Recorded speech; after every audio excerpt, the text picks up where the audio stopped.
Hey YouTube, Homestead Prepper, and I want to talk with y'all a little bit about what I think are the greatest threats to the United States, the future of the United States, our rights, Second Amendment rights, things like that.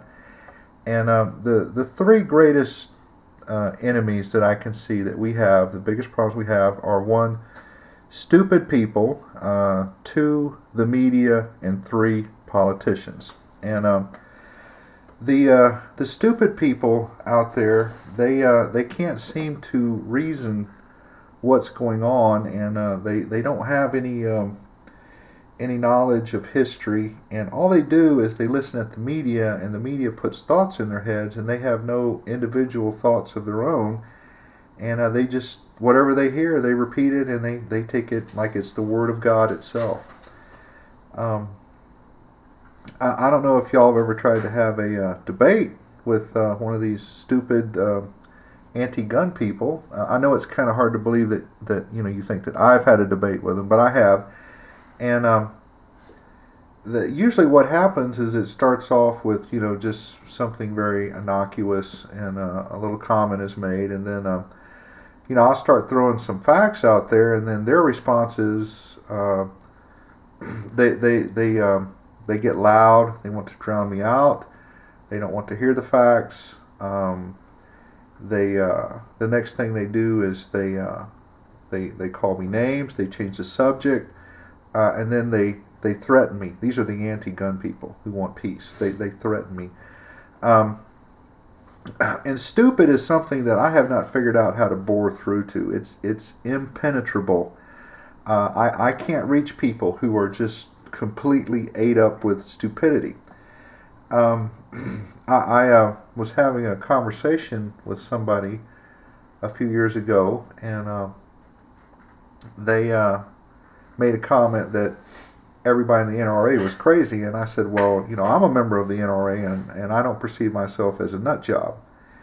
And they were horrified about the whole thing, and then they talked about how much they hated guns, and that they should be removed from society, and that they kill people. And I brought up the parallel about I think more children are killed in automobile accidents than they are with guns, and they were not interested in hearing about that. And I finally broke down and asked him. I said, well, let me ask you a question. You don't believe in guns, and let's just say that there's 3 or 4 guys that come around your house tonight, and they're in the intent of breaking in and raping your wife, and they want to rape you too, and they've cut your phone lines and they're jamming your cell phone. What would you do?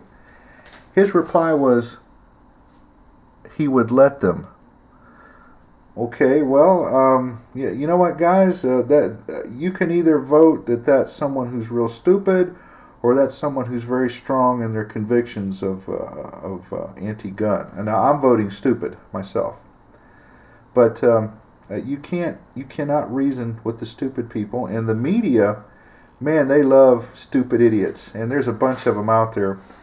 And they infect other people with their stupid ideas, because these people, they just, like I said, they just don't think. The media right now is using propaganda, and it's a very powerful tool. There's a saying from a movie that, I'll paraphrase it, that propaganda has a very strong effect on the weak-minded.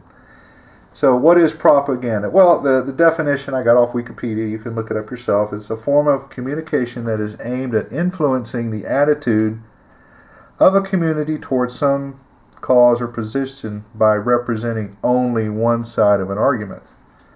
Propaganda is repeated and dispersed over a wide variety of media in order to create the chosen result in audience attitudes.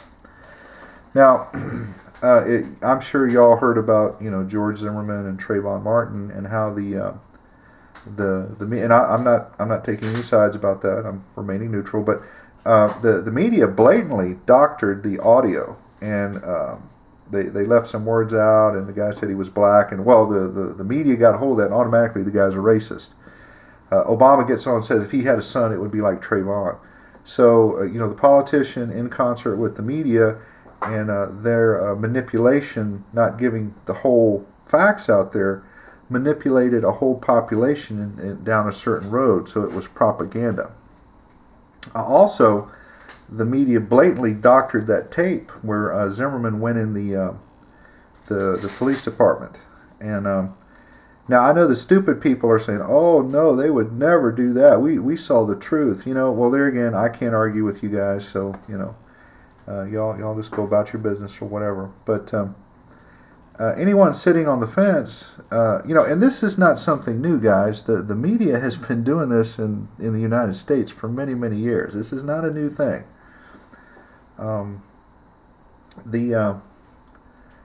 If the media were to come out and say that more people died in automobiles than guns, if they were to blow that up, you would have people, the stupid people, would rise up and be protesting Ford, Chrysler, GM, Toyota, Nissan, that we need to outlaw cars. The stupid people would eat that up.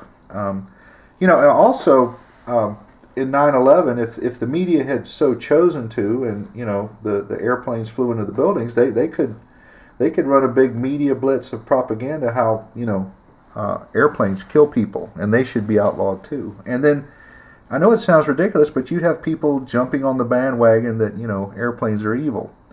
So it just depends on how they want to influence the dumb people. Now, people who have a little bit on the ball and have thought about this, they can usually reason out what's going on.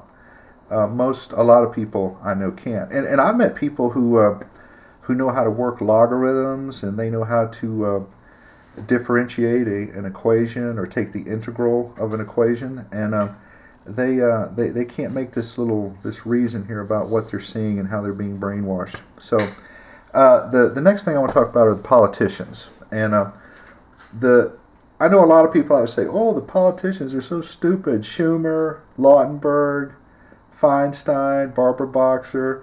Well, guys, these are not stupid people. These are very intelligent people. And I hear people say, "Oh, but they don't know the Constitution, and they don't know the Bill of Rights, and they don't know the Second Amendment." Well, yes, they do, guys. They know it just as well as the founders did. But, whereas the founders wanted to promote freedom, these politicians of today, they want power. Look at it. They've already got all the money, the cars, the houses, the vacation homes. What they want now is they want somebody to come down and lick their boots. And that's you and I. That's what they want. And the first step in doing that, in maintaining total control, is to get rid of any means that you might rise up against them and take away their power. So, anyway, I just wanted to talk about this and give y'all a couple things to think about, and I would enjoy y'all's feedback. And anyone who wants to leave me a negative comment is welcome. And if you want to hit the dislike button, that's great too. But also leave a comment why you think I'm stupid. Okay, I would love to hear it. This is the Homestead Prepper out.